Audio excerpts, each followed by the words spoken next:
Shawn Lamb here for Streaming Media Producer. I'm with John from Canon, and we're having a look at the new Canon XA25. John, what can you tell me about this little camera here? You know, it's probably the most exciting product that we've got at the show. Obviously, with all of our Cine EOS, Cine Prime lenses, all of the really great filmmaking tools that we're introducing. Oddly enough, one of the most interesting products we have is our smallest camcorder yet. This is a successor to the XA10, yes, which was an extremely successful camera. What we've done with this camera is taken the XA10 to another level. We've offered the camera in two flavors, an XA20 as well as an XA25. The XA25 adding the HD SDI output. Now I'm hearing you right, HD SDI output on a camcorder of this size. SDI and a camera this size. What frame rates does the HD SDI output? The camera offers the ability to record up to 60p with a 60p output. That allows obviously any type of ramping or higher frame rate that you want to use for slow motion playback. We've combined those features with some really extraordinary features in a small camera. Probably the most noteworthy is the fact we have a 20:1 optical zoom in a camera this size. And this is a straight f1.8 zoom through the entire way. It doesn't ramp down. At the full magnification telephoto, we lose about a stop. It goes to 2.8. Oh, it goes to 2.8. Okay. In terms of the HD SDI output, can I select different frame rate outputs? Can I say I want 30p or 60i to support video switchers that don't support 60p? Absolutely, yes, that capability. It's not an input, it's an output only, but we do have the ability to vary the frame rate output.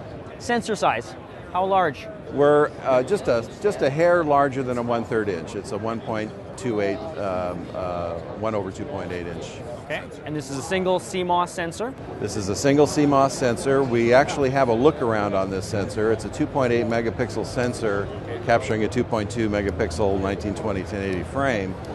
We use that slightly oversized sensor area so that we can use what we call dynamic image stabilization.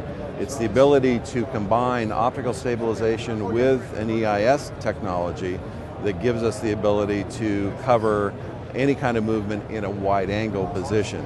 One of the issues that an optical only stabilization system has been unable to do. So the combination of those two give us this extraordinary stabilization in a 20:1 magnification camera.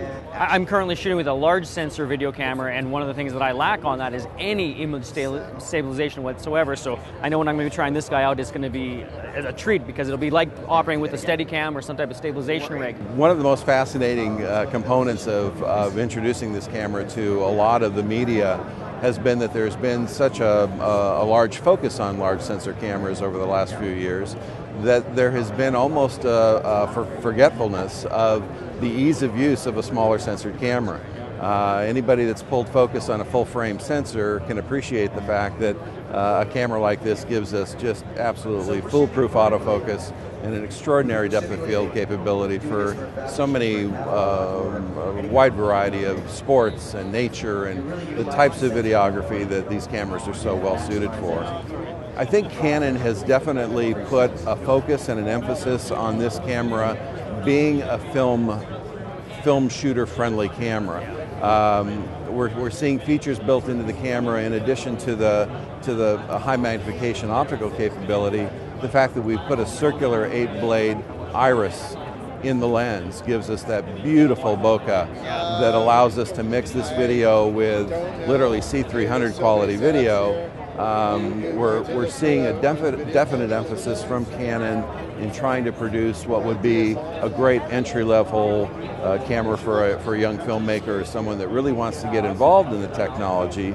And at $2,000 or $2,500 for the HD SDI version, just an extraordinary camera. What type of codec is supported within the camera, and what kind of memory do we record onto? The camera is really extraordinary in the context that it's a dual slot SD card technology. We have given the user the option of shooting either an ABC HD codec or an MP4 codec.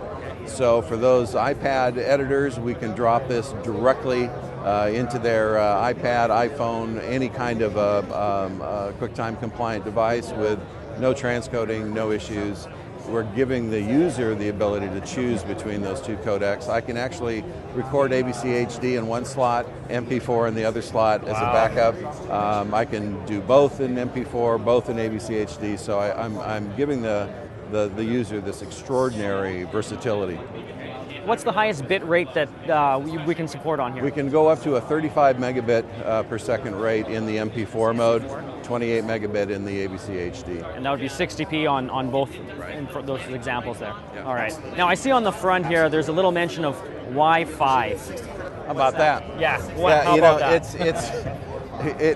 It's such a fun camera to show people because the list of things just keep going on and on.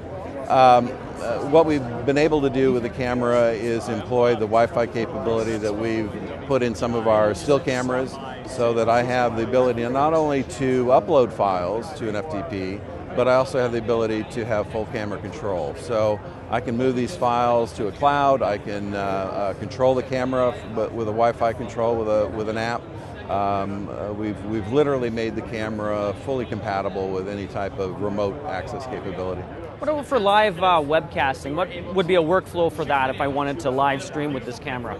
You know, the fact that I can run the signal directly to the cloud is a post function. It's not a real time or a live streaming function. So it would be something that you would do in steps as opposed to real time, but certainly would avail itself to that very well. The fact that we have that option in codec capability allows us to really compress that file down. I should mention that we give you variable compression rates on the camera, all the way down to a 3 megabit per second 640-360 frame. So if I want to run something to the web and I want it to be as quickly uploaded and captured as possible, I can do so with that 3 megabit per second rate. All right, well thank you very much, John. This has been Shawn Lamb at NAB 2013. We're at the Canon booth, and this is the XA25. Thank you. Thank you, Shawn. Pleasure. Thanks.